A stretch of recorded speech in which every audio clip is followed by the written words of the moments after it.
안녕하세요. 미래에셋에서 글로벌 테크를 담당하고 있는 류영호입니다. 네, 먼저 올 상반기 때 종목들 먼저 좀 살펴보면 좋을 것 같은데요. 연초부터 해서 이제 수익률입니다. 보시면 이제 상위에 포진되어 있는 업체들이 대부분 AI 아니면 서버 관련된 업체들이 상당 부분 포진이 되어 있어요. 지금도 현재 살펴보면은 대부분 이제 AI 업체들이 잘 하고 있죠. 안 좋은 종목들은 대부분 포진되어 있던 게 이제 스마트폰 쪽이 좀 많이 안 좋았습니다. 일단 이 그림을 좀 참고해 주시고 이 그림이 하반기에도 계속 변할까 좀 생각을 해보는 게 좋을 것 같습니다. 먼저 제가 이제 오늘은 PC, 스마트폰, 그리고 서버, 그리고 이제 AI 관련된 부분을 이제 조금씩 이제 다루면서 이야기를 드리도록 하겠습니다. 먼저 PC 같은 경우는요, 저희가 팬데믹 이후에 이제 올해 같은 경우는 초반에는 많이 이슈가 좀 있었습니다. 왜냐면은 아무리 팬데믹이 지났어도 재택근무는 계속 진행이 될 거다.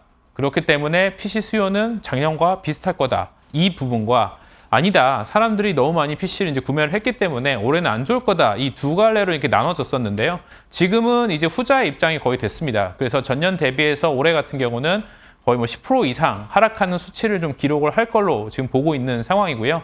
다만 긍정적인 부분은 전체 저희가 IT 산업 중에서 노트북이 가장 먼저 재고 정리를 들어갔거든요. 그 노트북이 1분기를 바닥으로 해서 이제 소폭이나마나 이제 회복을 하는 걸로 예상을 하고 있는 상황이고, 데스크톱 같은 경우는 여전히 4주에서 한 6주 정도 재고가 남아있는 부분이 있기 때문에 2분기까지는 좀 재고 정리가 이루어질 것 같습니다. 하지만 하반기부터는 데스크톱도 올라오게 되면서 PC 시장은 전반적으로 회복세를 그릴 걸로 좀 보고 있는데요. 물론 이거 관련된 거를 좀 살펴보면은 대표적인 OEM, ODM 업체들 또 이제 정말적으로 바닥을 찍은 걸로 저는 볼 수가 있고요. 그리고 이제 대부분의 이제 업체들도 비슷한 양상으로 지금 전망을 하고 있는 상황입니다. 그래서 연간으로 보면은 어쨌든 작년 대비해서 이제 소폭 감소하는 부분, 다만 그냥 회복하는 정도 수준이기 때문에 이 PC 시장에서는 저희가 종목을 끌어내기는 좀 굉장히 애매한 상황이다라고 좀 말씀드릴 수가 있고요. 이 안에서 경쟁하고 있는 제가 커버하는 업체 중에서는 인텔과 AMD 두 업체가 있는데, 이 두 업체들도 점유율이 이 PC 시장에서는 올해 크게 바뀔 것 같지는 않습니다. 다만 좀 주목하셔야 될 부분은 인텔이 올해 이제 메테오 레이크라는 제품을 출시할 예정인데, 제가 이제 계속 누누이 말씀드렸죠. 이 메테오 레이크라는 제품이 인텔의 중장기 비전에서 가장 중요한 그 터닝 포인트를 되는 부분이기 때문에 이 부분 좀 체크를 하시면 좋을 것 같아요. 이 컴퓨텍스에서 한번 조금 이제 운영되는 게 공개가 되긴 했었는데, 아마 정식적으로 공개되는 시점은 9월달 인텔의 이노베이션 데이를 할 때 공개가 될 거기 때문에 그때까지 좀 지켜보시면 좋을 것 같습니다. 그리고 그 다음은 이제 스마트폰 시장인데, 스마트폰 시장은 제가 이제 주식시키기라든지 여러 군데에서 말씀드렸는데, 이 시장은 사실 구조적으로 좀 이제 문제가 생긴 것 같습니다. 과거 몇 년 동안은 중국이라는 나라에서 열심히 스마트폰을 사면서 이 물량을 막 소비를 해줬었는데, 중국 자체가 이게 좋지 않은 상황이다 보니까 올해도 여전히 안 좋은 모습을 지속적으로 보일 걸로 좀 보고 있는데요. 제가 이제 구조적으로 말씀드린 이유를 이 차트를 보시면 좀 이해가 가실 겁니다. 중국이라는 나라가 지난 5년 동안 스마트폰의 비중이 이제 1.6억 대 정도가 감소를 했습니다. 근데 이 중국이 줄어든 만큼 다른 나라에서 이 정도가 올라오면은 사실 과거 그 수치가 유지가 될 텐데, 다른 나라, 저희가 넥스 차이나라고 하는 인도마저도 사실 성장했던 부분이 한 4천만 대 정도밖에 안 돼요. 그래서 실제 이제 중국이 줄어든 만큼을 누군가 커버해 줄 수 있는 나라가 아직은 없기 때문에 이 스마트폰 시장은 구조적으로 사실 이제 계속 이제 감소하는 시장이라고 좀 보고 있고요. 이 구조적으로 감소하는 측에서도 다른 한편으로는 사람들의 소비 패턴이 바뀐다는 것도 이제 포함이 되어 있는 부분인데, 그 소비 패턴이 바뀐다라는 거는 사람들이 긴 시간이 있다 교체를 한다라는 거죠.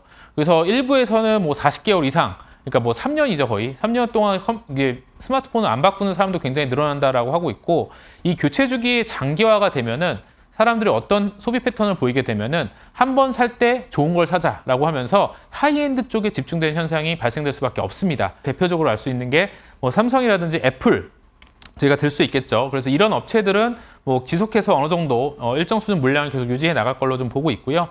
다만 이제 수량이 줄어들다 보니까 수량이 굉장히 중요한 중저가 스마트폰 업체들 같은 경우는 그렇게 좋은 그림은 아니죠. 그래서 이런 업체들은 돈을 지속적으로 벌기 위해서 어떤 것을 해야 되냐면은 부품 업체들의 가격 인하를 계속 강조를 해야 됩니다. 그럼 당연히 부품 업체들 입장에서는 안 좋은 상황인 거죠. 그래서 저희가 이제 경쟁이 가능하고 대체가 가능한 부품 같은 경우는 뭐 당분간은 굉장히 힘든 시간을 보낼 걸로 좀 보고 있고요. 뭐 대체가 불가능한 그리고 이제 절대적인 경쟁력을 가지고 있는 그런 부품 업체들 같은 경우가 그나마 지속해서 우위를 점할 걸로 좀 보고 있습니다. 여기서도 제가 좀 말씀드렸지만 애플 같은 경우는 중국 시장 자체가 지금 이제 약간 고부가치 제품 위주로 돌아가기 때문에 중국 내에서 비중 높아지고 있고요.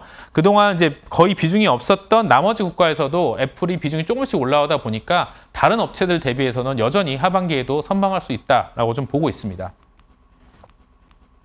그리고 이제 GPU 쪽인데 GPU 쪽 같은 경우는 제가 이제 엔비디아를 하도 이제 많이 말씀드리니까 오늘은 데이터 센터 말고 저희가 이제 다른 두 번째로 가장 큰 사업부인 게이밍 관련된 부분을 말씀드리도록 하겠습니다. 원래 GPU란 단어 자체가 게임 그래픽용이었었잖아요. 근데 이 게임 쪽이 올해도 사실 그게 크게 기대하기는 어렵습니다. 팬데믹 기간 동안에는 암호화폐라는 이슈 때문에 굉장히 좋은 수요를 보여줬었는데 지금은 사실 어느 정도 재고 정리도 끝났지만 수요가 살아나고 있지는 않아요. 그러니까 저희가 뭔가 정말 이 게임이 나왔기 때문에 내가 GPU를 바꿔서라도 이 게임을 하고 싶다라는 이런 게임 자체가 없다 보니까 사실 이 게임 쪽에서는 수요를 좀 기다리기는 어렵고요. 그리고 제가 올해 좀 기다렸던 부분 중에 하나가 작년 하반기 때 중국이 락다운 이슈가 계속 있었잖아요. 그래서 리오프닝 하면은 사람들이 뭐 중국에는 PC방을 많이 가거나 아니면은 PC를 좀 구매하지 않을까 좀 이런 기대를 했었는데 사실 그런 게 좀 보이지가 않는 상황이라서 게이밍 GPU는 올해는 사실 이렇게 좋은 그림은 나올 것 같진 않다. 그래서 엔비디아를 볼 때는 결론적으로 저희가 볼 수밖에 없는 게 이 데이터 센터밖에 없다라고 좀 보고 있습니다. 그러면 일단 데이터 센터 시장, 이 서버 시장은 올해는 어떨까라고 보면은 이 서버 시장은 사실 지난 몇 년 동안 구조적으로 큰 변화가 있는 상황입니다. 이거는 대표적으로 저희가 알고 있는 그런 클라우드 업체들의 그 캐펙스 투자 관련된 부분인데 사실 매해 거의 증가를 했어요. 그런데 저희가 작년 막 이야기를 들어보면은 메모리 하는 업체들이 뭐 생각보다 이 클라우드 업체들의 투자가 많이 없거나 아니면 뭐 재고 정리를 했기 때문에 별로 좋지 않다라는 이야기를 많이 했는데 실제로 캐펙스는 늘었죠. 이게 어디서 이슈가 발생되는 거냐면은 좀 이제 투자의 다양성이 증가되기 시작을 했습니다. 과거에는 CPU와 메모리 쪽 위주의 투자가 이루어졌었다라고 하면은 최근에는 이런 CPU 메모리뿐만이 아니라 네트워크 그리고 이제 GPU나 FPGA 같은 가속기들의 비중이 높아지게 되면서 CPU 자체의 비중이 이제 줄어들기 시작을 한 겁니다. 그리고 이제 여기에 또 이제 가속돼서 AI 서버가 들어오게 되면서 이 CPU 쪽에 있는 자리들이 좀 더 위태롭게 되는 그런 상황이죠. 물론 하반기에 지금 AMD와 인텔 양사 모두 다 신제품 출시를 대기하고 있는 상황이고 AMD 같은 경우는 연간 데이터 센터 가이던스를 두 자릿수 성장을 줬습니다. 이 상반기에 부진했던 걸 감안하면은 적어도 하반기에 상반기 대비해서 50% 이상의 성장률을 기록을 해줘야 되는데 이게 지금 맞춰줄 수 있을지는 조금은 두고 봐야 되지 않을까 좀 보고 있는 상황이고요. 그러면 이제 근본적으로 AI 서버와 일반 CPU 서버가 어떻게 다르냐? 일단 구조 자체가 완전히 틀립니다. 일반적으로 저희가 알고 있는 서버의 가장 작은 단위 노드를 살펴보면요. 보통 이제 CPU가 뭐 27%에서 많으면 뭐 35%, 40%까지 비중을 차지하는 경우가 있고 그에 따라서 이제 D램, 낸드 이렇게 같이 들어가게 되는데 이 AI 서버에서는요. CPU 비중이 10%가 안 됩니다. 그리고 대부분의 비용이 80% 정도가 GPU에 투자가 되는 거죠. 그렇다 보니까 투자 캐펙스는 엄청나게 늘어나는데 그 돈들이 저희가 기존에 알고 있던 CPU나 D램 쪽에 가는 게 아니라 온전히 이 AI 서버 쪽으로 가다 보니까 그런 뭐 D램 사이클인지 이런 게 좀 늦게 오는 그런 상황이라고 보시면은 이해가 쉬울 것 같습니다.